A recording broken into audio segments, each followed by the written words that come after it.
In this video we are going to discuss how to use true bearing in real-world problems. Now let's see an example.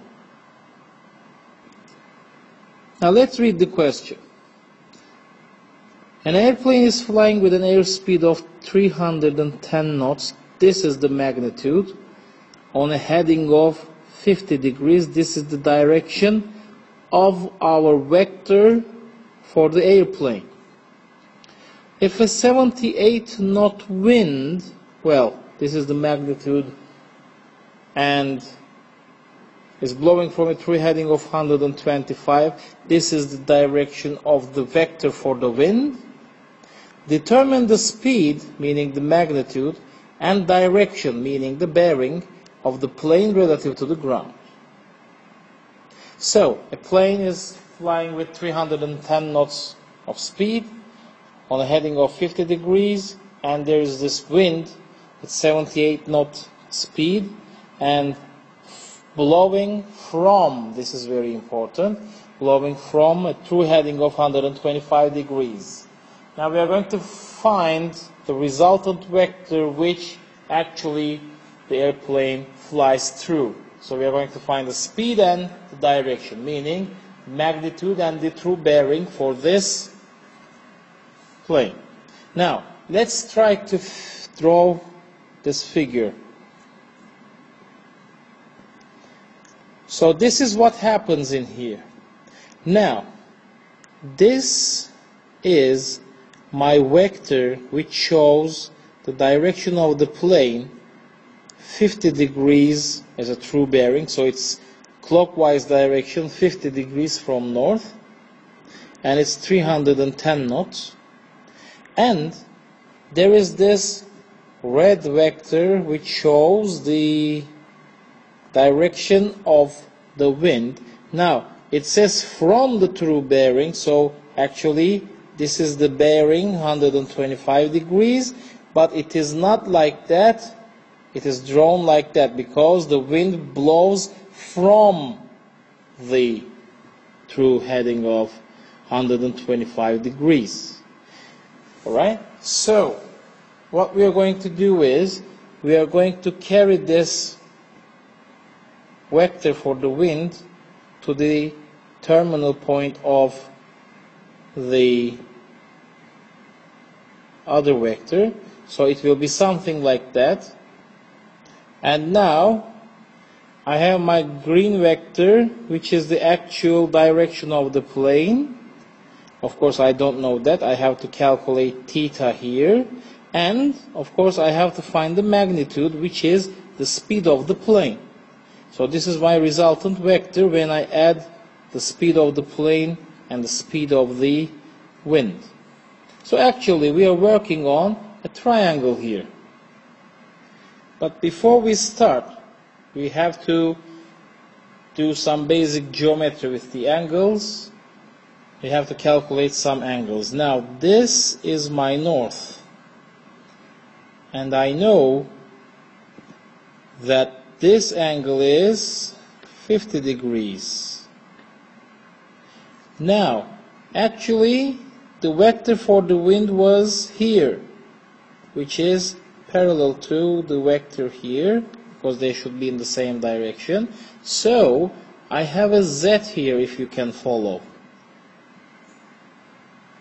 And since I have this z, the angle here should be the same as the angle here, which is marked as gamma. But what is that angle? Well, we know that too. We know that the bearing for the wind is 125 degrees. Hence, 125 minus 50 will give you exactly that angle, which is 75. So this will be 75 degrees. So is this. Now, what I'm trying to find is this angle. This is less than 50. If, well, all of this part is 50. If I find the angle alpha here and subtract from 50, I can find this angle. And for the magnitude, of the resultant vector, well, I'm going to use the cosine rule.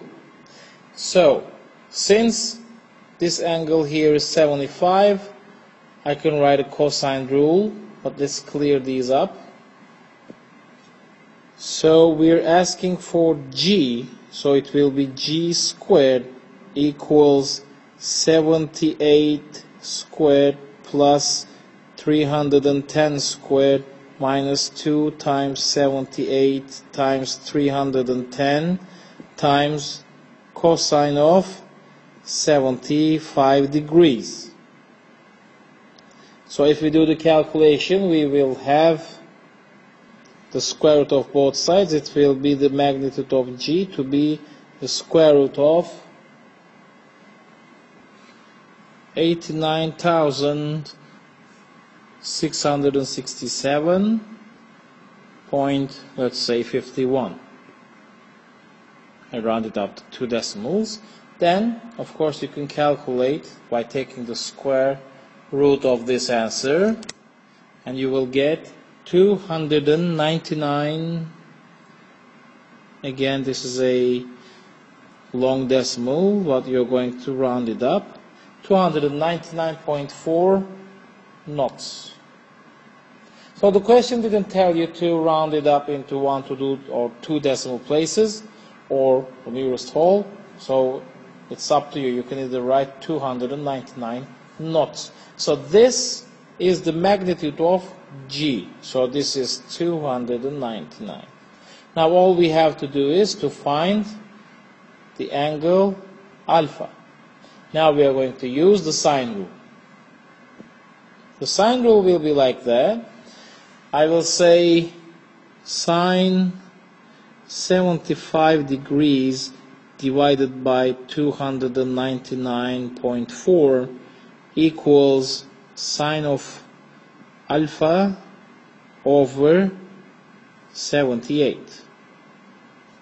So if I cross multiply and divide by 299.4, I will have, okay, let's cross multiply first, 299.4 sine alpha equals 78 sine 75 degrees. Then dividing by 299.4 each, we will have sine of alpha alone to be 78 times sine 75 degrees divided by 299.4.